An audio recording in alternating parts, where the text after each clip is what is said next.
Hello everyone, welcome to my channel UPSC with Lavisha. This is Lavisha, your UPSC mentor. और आज की modern history class में हम discuss करेंगे letter Mughals के बारे में, यानी औरंगजेब की डेथ जब 1707 में हुई, उसके बाद के जितने भी रूलर्स ने मुगल एम्पायर को संभाला, उनमें ऐसी क्या प्रॉब्लम्स थी, क्या उनकी पॉलिसीज थी जिनकी वजह से 1857 तक मुगल एम्पायर का एंड हो गया और सारी चीजें ब्रिटिश गवर्नमेंट के अंदर, ब्रिटिश टेरिटरी के अंदर इंक्लूड होने लगी। Let's start. बिल्कुल स्टोरी की तरह समझेंगे आज के लेक्चर के अंदर, विदाउट एनी नोट्स। स्टार्ट करते हैं। एक second. Later Mughals. Later Mughals किनको बोला जाता है? औरंगजेब के बाद के जितने भी रूलर्स थे उनको लेटर मुगल्स बोला जाता है। अब आपको पता है कि औरंगजेब की डेथ कब हुई? 1707 के अंदर। उनकी डेथ के बाद क्या हुआ? एक वॉर ऑफ सक्सेशन शुरू हुआ कि अब औरंगजेब की डेथ हो गई है, अब उनके जो बच्चे थे उनके अंदर एक वॉर ऑफ सक्सेशन शुरू हुआ कि अब राजा कौन बनेगा, जिसके अंदर कौन विन हुए? जिसके अंदर आपके विन हुए प्रिंस मुआजम। इन्होंने किनको हराया? इन्होंने हराया प्रिंस खम्बक्शा एंड आजम। बट इतना डीप में जाने की हमें जरूरत नहीं है, तो हमें सिर्फ ये देखना है कि जीता कौन। प्रिंस मुआजम जीते उस वॉर ऑफ सक्सेशन में और फिर वो रूलर बने, और उन्होंने रूलर बनते टाइम टाइटल क्या लिया? बहादुर शाह। और वो बहादुर शाह नाम से रूलर बने। अब हमने 1857 में भी बहादुर शाह ही देखा है, बट वो बहादुर शाह सेकंड थे।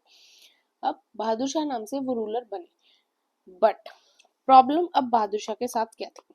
अब हम डिस्कस करते हैं बहादुर शाह को। रूलर कब बने? 1707 के अंदर। कब तक रहे? 1712 तक ये रूलर रहे। अब इनके साथ प्रॉब्लम क्या थी? पहले ही प्रॉब्लम ये थी कि जिस टाइम पर रूलर बने ना, उसी टाइम पर ये 65 ईयर्स ओल्ड के थे। अब पहले से ही वो, उनकी एज इतनी ज्यादा थी कि पहली चीज तो यही होगी, एज ही होगी कि वो इतने एबल रूलर नहीं बन सकते थे, बिकॉज 65 ईयर्स ऑफ एज बहुत ज्यादा हो जाती है आपके लिए एक एम्पायर संभालने के लिए। इसलिए डिक्लाइन तो यहीं स्टार्ट हो गया था। बट फिर भी हम इनकी कुछ चीजें देखें तो पर्सनैलिटी की बात करें तो नॉर्मल, कैसी, बहुत लर्न पर्सनैलिटी थी। इनको उस बात से प्रॉब्लम नहीं थी कि इनकी एज इतनी ज्यादा है और ये अपनी साइड से बेस्ट करना चाहते थे। इन्होंने एक इम्पॉर्टेंट चीज क्या की? जो डिस्ट्रक्शन ऑफ हिंदू टेम्पल था, मतलब हिंदूज के जो टेम्पल्स थे वो काफी ज्यादा उस टाइम पे डिस्ट्रक्शन फेज में चल रहे थे, बिकॉज औरंगजेब जो थे वो हिंदूज को बिल्कुल भी सपोर्ट नहीं करते थे। इसलिए उन्होंने ऑर्डर दे रखी थी कि जो भी आपको मंदिर दिखे आप उसको तोड़ दो, लूट दो। वो सब कुछ इन्होंने बंद कराया। एक इम्पॉर्टेंट चीज इन्होंने ये की, इन्होंने राजपूत्स, जाट्स एंड बुंदेलास, इन सब के साथ क्या किया? पीस मेंटेन किया। इन सब के साथ भी पीस मेंटेन किया, बिकॉज उस टाइम पीरियड के अंदर क्या था कि मुगल एम्पायर इंटीग्रेट होने स्टार्ट हो गया था, और कुछ राजपूत थे, कुछ जाट्स थे, वो सब कुछ भी अपने अपने एरिया में पावर के अंदर थे। इन्होंने सबके साथ क्या किया? सबके साथ इन्होंने पीस मेंटेन करना चाहा। उसके बाद और इन्होंने इम्पोर्टेंट क्या किया? इन्होंने साहू, जो मराठा प्रिंस थे, मराठा प्रिंस थे। अब साहू कौन थे? साहू थे जो हमारे छत्रपति शिवाजी जी हैं, उनके ग्रैंड ग्रैंड चाइल्ड थे, जिनको जेल में डाल रखा था। उनको भी उन्होंने रिलीज किया, जिन्होंने जाकर फिर मराठास की पावर को संभाला। अब प्रॉब्लम कब आई? अब दोबारा से प्रॉब्लम स्टार्ट कब हुई? 1712 के नियर अराउंड, बिकॉज 1712 के नियर अबाउट इनकी भी डेथ हो गई। इनकी डेथ के बाद फिर से क्या स्टार्ट हो गया? एक वॉर ऑफ सक्सेशन। इन्हीं के बेटों के बीच एक फिर से वॉर ऑफ सक्सेशन स्टार्ट हो गया। अब एक चीज और उस टाइम पर सामने आई इनकी डेथ के बाद। इनकी डेथ के बाद एक चीज ये थी कि जो भी रूलर्स आए आफ्टर 1712, जितने भी रूलर्स आए उनमें खुद में कोई कैपेबिलिटीज नहीं थी। वो जितने भी रूलर्स आए उनके बिहाफ पर एक्चुअल में एम्पायर को चलाना किसने स्टार्ट कर दिया था? नोबल्स ने।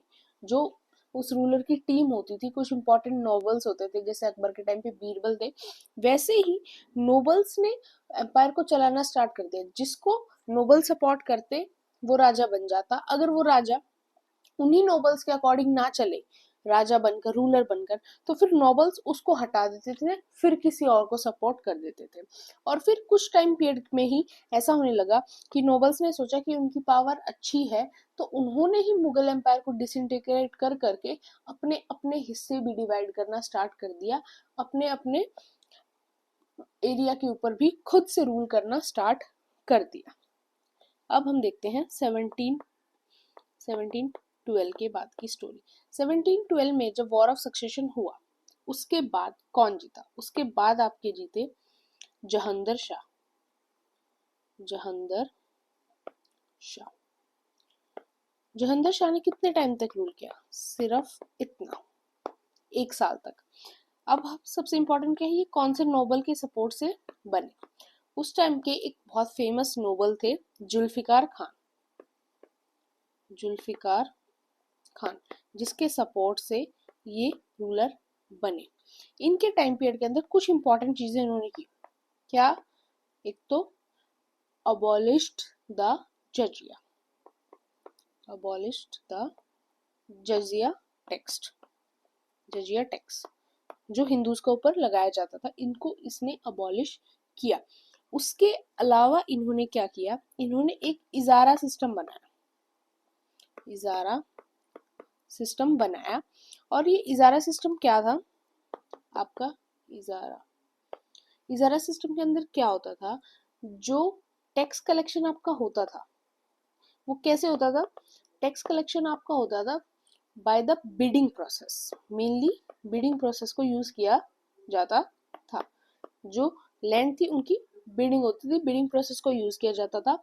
और फिर बिडिंग प्रोसेस के से क्या किया जाता था? एक हाईएस्ट बिल्डर को चूज किया जाता था।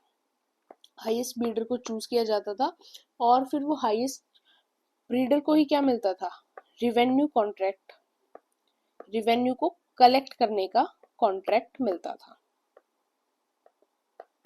इस टाइप से ये इजारा सिस्टम वर्क करता था। और जो जो जीत जाता था, जो रिवेन्यू कलेक्ट करता था, उसको क्या बोला जाता था? उसको इजारादार बोला जाता था। अब सबसे इंपॉर्टेंट इनके रूल में क्या था कि इन्हीं के टाइम पीरियड के अंदर क्या हुआ था? 2 टैक्स थे। एक आपका था चौथ, जो एग्जाम में काफी बार पूछा भी जाता है, एंड सेकेंड इज सरदेश मुखी। ये 2 टैक्स मुगल अथॉरिटी ने मराठास को देना स्टार्ट कर दिया था, बिकॉज मराठास उस टाइम पर अच्छी पोजीशन में डेवलप होना स्टार्ट हो गए थे साहू के रिलीज के बाद। और ये दोनों टैक्स अब वो मराठास को पे करते थे। पहला क्या है? चौथ। चौथ क्या होता था? It is 1/4 of the total revenue assessment paid to the Maratha, paid to the Marathas। मतलब टोटल रिवेन्यू की जो 1/4 असेसमेंट होगी वो मराठास को दी जाएगी। ये होता था चौथ। एंड सरदेशमुखी क्या होता था? सरदेशमुखी होता था additional. It was an additional 10% levy of revenue which Marathas claimed for being the overlord of Deccan। मतलब कि जो मराठास थे, जो डेक्कन के ऊपर वो क्लेम रखते थे, उसके लिए उनको 10% extra revenue as a extra tax दिया जाता था बाय मुगल एम्पायर। उसी को क्या बोला जाता था? सरदेश मुखी, being the overload of Deccan. ये दोनों टैक्स आपको याद रखना है कि काफ़ी एग्जाम्स में काफ़ी बार ये टैक्स पूछे गए हैं। तो ये कुछ इंपॉर्टेंट चीज़ें थी जो जहांगीर शाह की जो 1 ईयर का रूल था उसके अंदर हुई। फिर उसके बाद इनका रूल खत्म हो गया। कैसे खत्म हुआ? फिर रूलर बने फर्रुख सियार। फर्रुख सियार ये रूलर बने, और ये रूलर क्यों बने? बिकॉज जो जहांगीर शाह थे वो अपने प्लेजर में डूबे रहते थे, उनको कोई मतलब नहीं था एम्पायर से। ये जितने इंपॉर्टेंट डिसीजन भी लिए गए ये सभी जुल्फिकार खान जो नोबल थे जिन्होंने जहांगीर शाह को बनाया था उन्होंने ही लिए, और उन्होंने ध्यान दिया नहीं। और अगर आप रूलर ध्यान नहीं दोगे अपनी चेयर के ऊपर, अपने एम्पायर के ऊपर, तो कोई ना कोई तो उस चीज को छीन कर ले जाएगा। तो उसी चीज का फायदा फर्रुख सियार ने उठाया, और फर्रुख सियार ने भी कुछ नोबल्स की हेल्प ली और जहांगीर शाह को रिप्लेस कर कर फर्रुख सियार रूलर बन गए। और कब तक रूलर रहे? 1713 टू 1719 तक ये रूलर रहे। अब अगर हमसे पूछा जाए कौन से नोबल्स थे जिन्होंने फर्रुख सियार की हेल्प की रूलर बनने के अंदर, तो उसमें आपका इंपॉर्टेंट नाम आता है सैयद ब्रदर्स। सैयद ब्रदर्स जिनमें से एक का नाम था अब्दुल्ला खान और दूसरे का नाम था हसन अली खान। दूसरे का नाम था आपका हसन अली खान। अब ये रूलर बन गए। इनके टाइम पीरियड के अंदर सबसे बड़ा इंपॉर्टेंट चीज क्या हुई कि जो बंदा बहादुर थे, बंदा बहादुर जो गुरु गोविंद सिंह की डेथ के बाद सिखिज्म को प्रमोट कर रहे थे और मुगल एम्पायर के अगेंस्ट थे, उनके साथ उनको क्या किया? उनकी डेथ हो गई। इवन आप डेथ भी नहीं कह सकते, उनका अनेक्सेशन हो गया, उनको एग्जीक्यूट कर लिया गया, एक्सेल्ड कर लिया गया। बिकॉज किसने? फर्रुख सियार ने ऑर्डर्स दिए और इसकी वजह से उनकी डेथ हो गई। वो एक्साइल्ड हुए और फिर उनकी डेथ हो गई।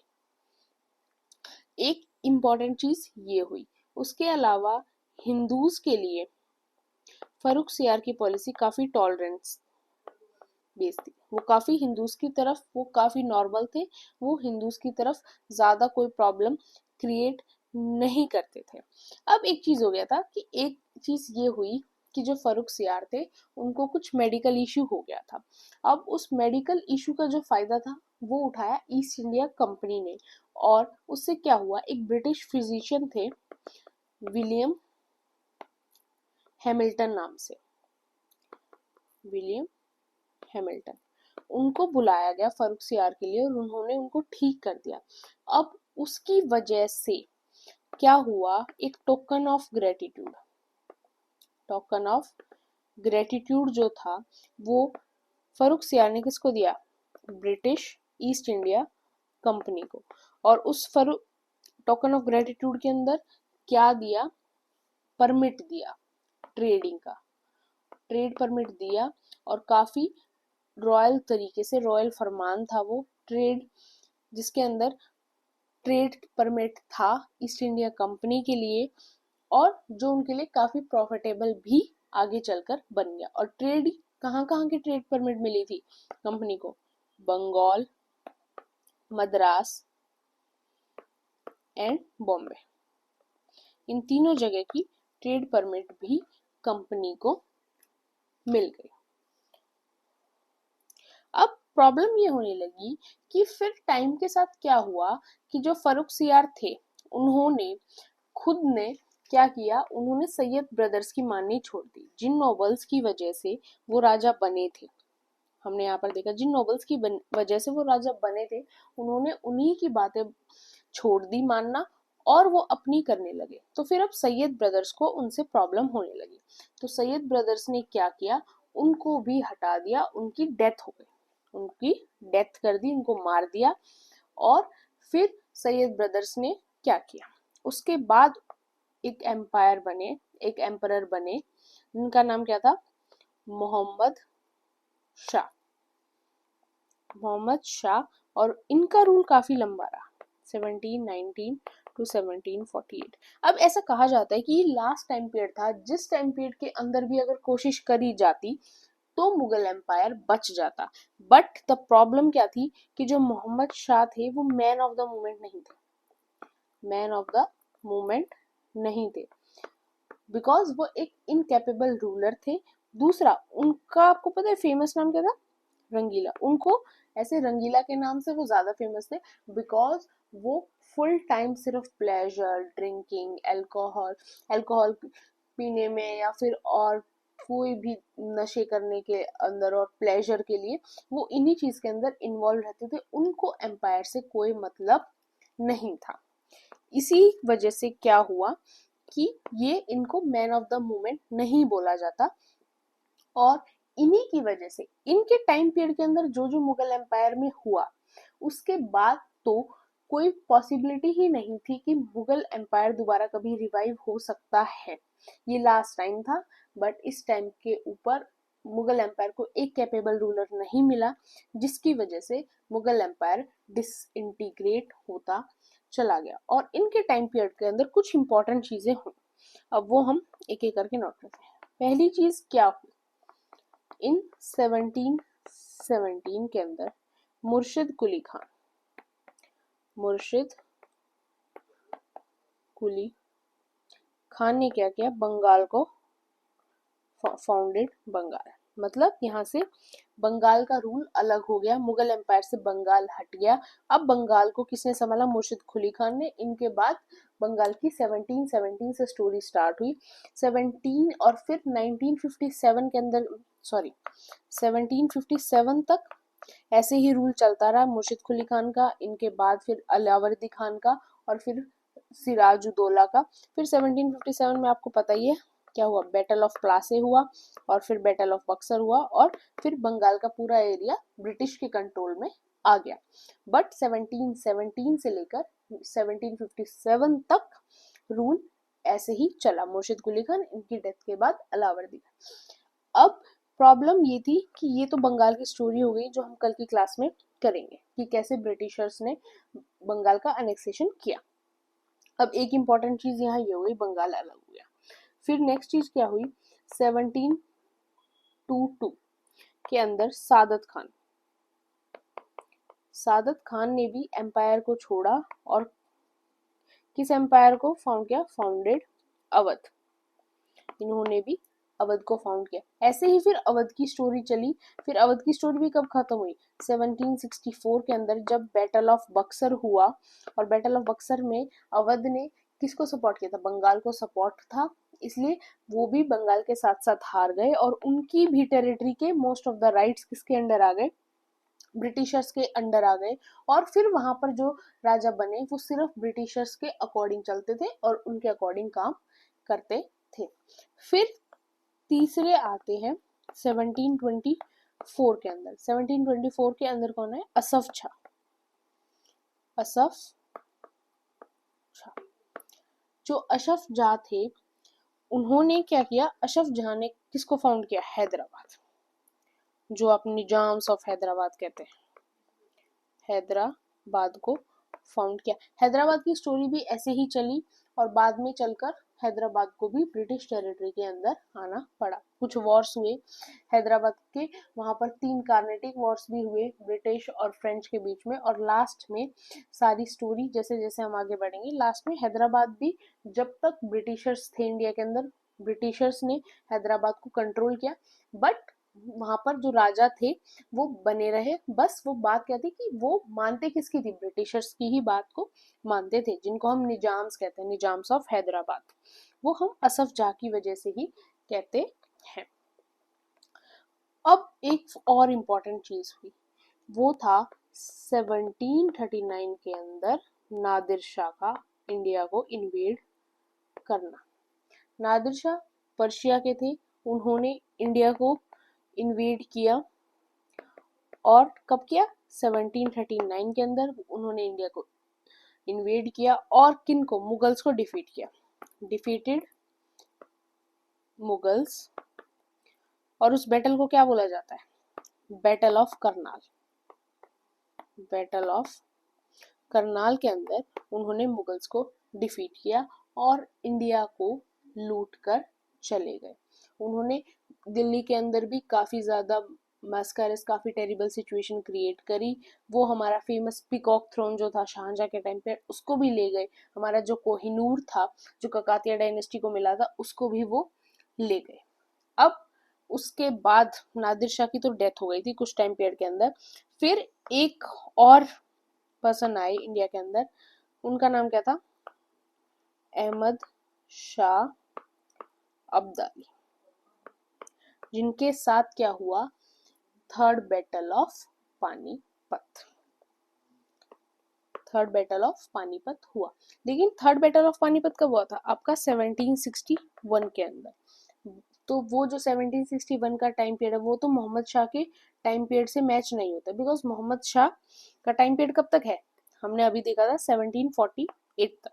तो अभी हम अहमद शाह अब्दाली के बारे में बाद में बात करेंगे। बस यहाँ इतना है कि नादिर शाह को सक्सीड किसने किया? अहमद शाह अब्दाली ने। कब किया? 1748 में, जब मोहम्मद शाह का रूल खत्म हुआ। अब इसके बाद रूलर कौन आए? मोहम्मद शाह के बाद रूलर आए अहमद शाह। अहमद शाह, जिन्होंने रूल किया 1748 से 1754 तक। इनके टाइम पीरियड के अंदर कुछ ज्यादा नहीं हुआ, सिर्फ अब्दाली इंडिया आया थे। अब्दाली ने इंडिया को इन्वेड किया। इन्वेडेड किया, कौन से एरिया के अंदर इन्वेड किया? पूरे इंडिया के अंदर इन्वेड किया। और कहाँ को कैप्चर कर लिया? दो एरिया उन्होंने कैप्चर भी कर लिए इस टाइम पीरियड में। एक आपका पंजाब का एरिया और एक आपका मुल्तान का एरिया। लेकिन उस टाइम तक मुगल एम्पायर की हालत ऐसी थी कि उनको इस चीज से अब मतलब ही नहीं रहा था। वो सिर्फ दिल्ली और दिल्ली के आसपास ही रह गए थे कि कहाँ पर क्या इन्वेजन हो रहा है। लेकिन फिर भी अगर हम अहमद शाह के रूल के टाइम पे, सिर्फ ये एक चीज कुछ इंपॉर्टेंट उनके टाइम पीरियड के अंदर हुई, बिकॉज अब मुगल एम्पायर के अंदर ज्यादा इंटरेस्ट किसी को भी नहीं बचा था। अब इनके बाद एक रूलर आए आलमगीर। आलमगीर सेकंड। अब इनके टाइम पीरियड के अंदर क्या हुआ? मराठास ने भी दिल्ली को इन्वेड किया, बिकॉज मराठास जो थे वो अब पावर के अंदर आना स्टार्ट हुए थे। हालांकि वो कभी एक बड़ा एम्पायर स्टेब्लिश नहीं कर पाए, उससे पहले ही एंग्लो मराठास वॉर हुए और मराठास ने ब्रिटिशर्स की अथॉरिटी को एक्सेप्ट कर लिया था।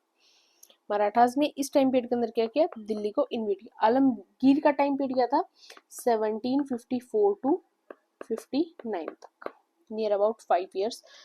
मराठास ने भी दिल्ली को इन्वेड किया आलमगीर सेकंड के टाइम पीरियड के अंदर। और दिल्ली को इन्वेड करके उन्होंने क्या किया? दिल्ली के अंदर से जो अफगान्स थे और रोहिल्लास थे, उनको वहां से भगा दिया। उसके अलावा उन्होंने क्या किया? उन्होंने पंजाब और लाहौर, जिसको अब्दाली ने कैप्चर किया था, पंजाब एंड लाहौर जिसको अब्दाली ने कैप्चर किया था, उसको भी मराठास ने क्या किया? रिकैप्चर कर लिया। मराठास ने रिकैप्चर्ड कर लिया।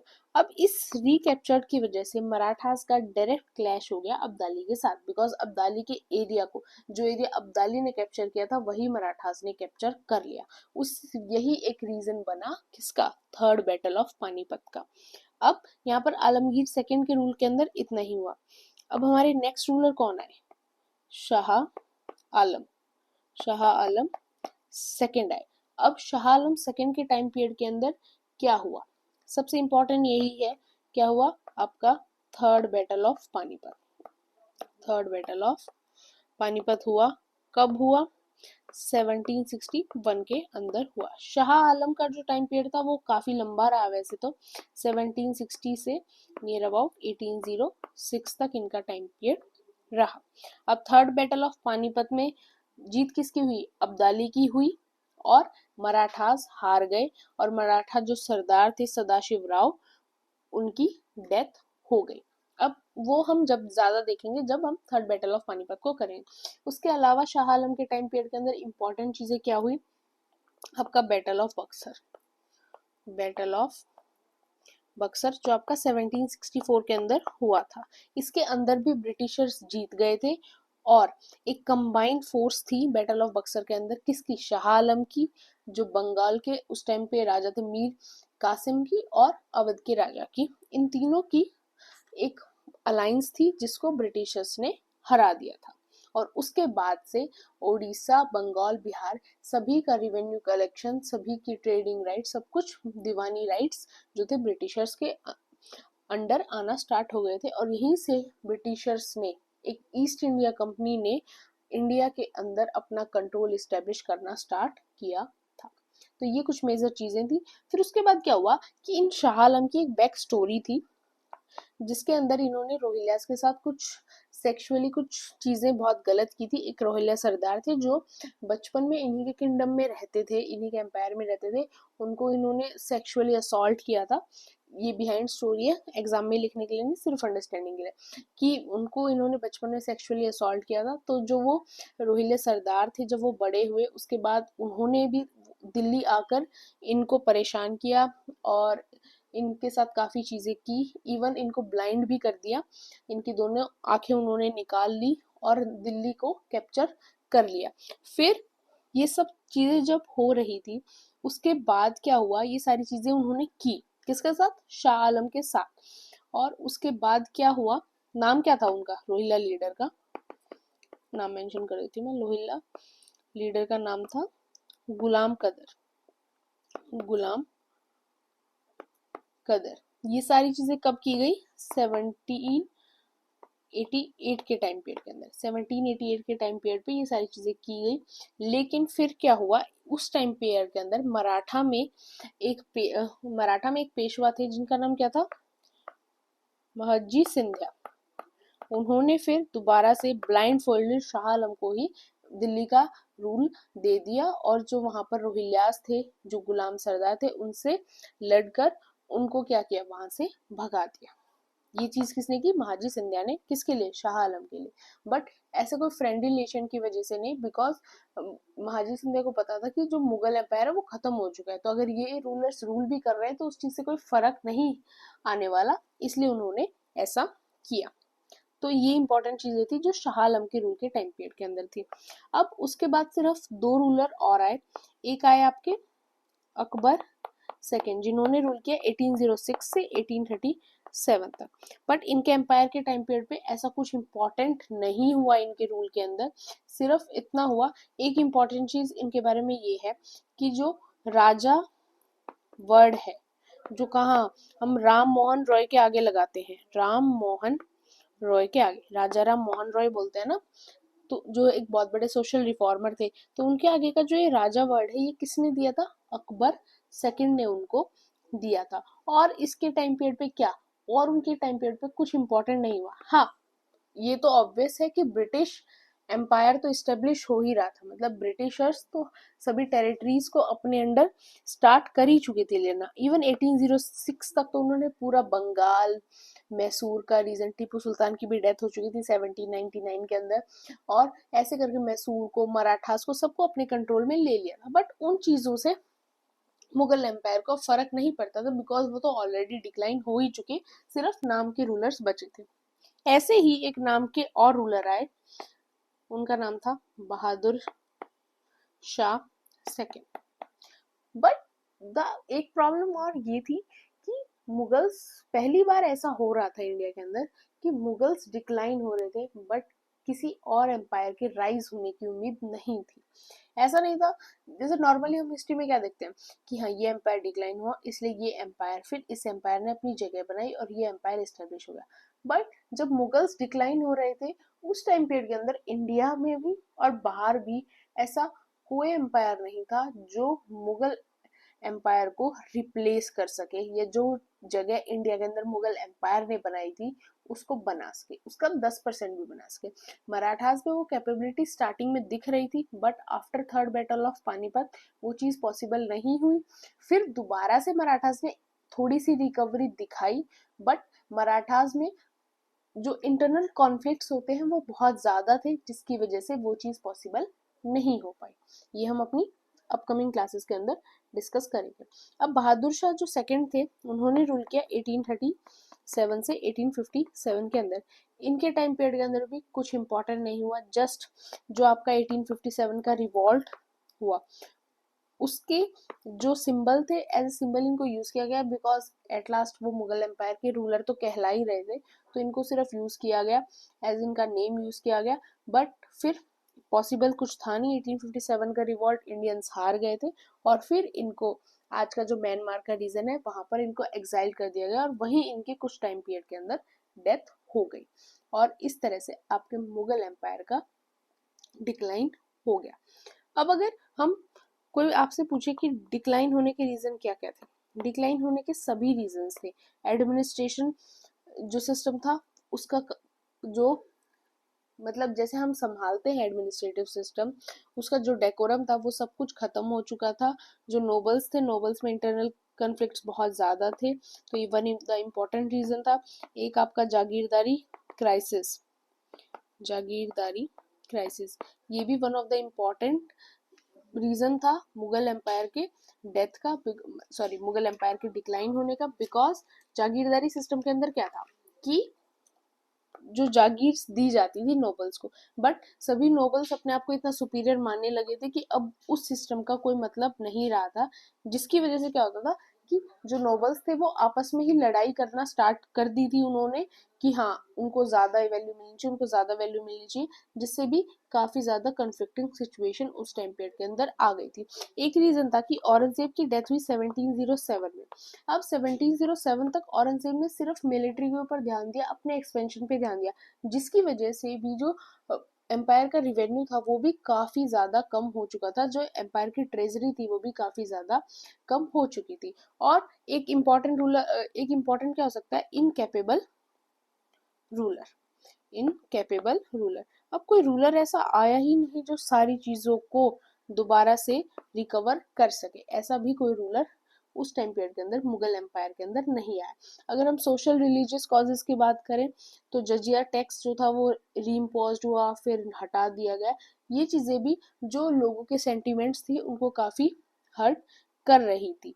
इसकी वजह से ना सोशली, ना इकोनॉमिकली, ना पॉलिटिकली कुछ भी मुगल एम्पायर के अंदर नहीं बचा, और वो डिक्लाइन हो गया। This is all about this class. Hope आपको सब कुछ समझ आया होगा। अगर नहीं आया तो do mention in the comment section जो भी प्रॉब्लम आपको लगी, और don't forget to subscribe my channel, like the video, share the video, and thanks for watching my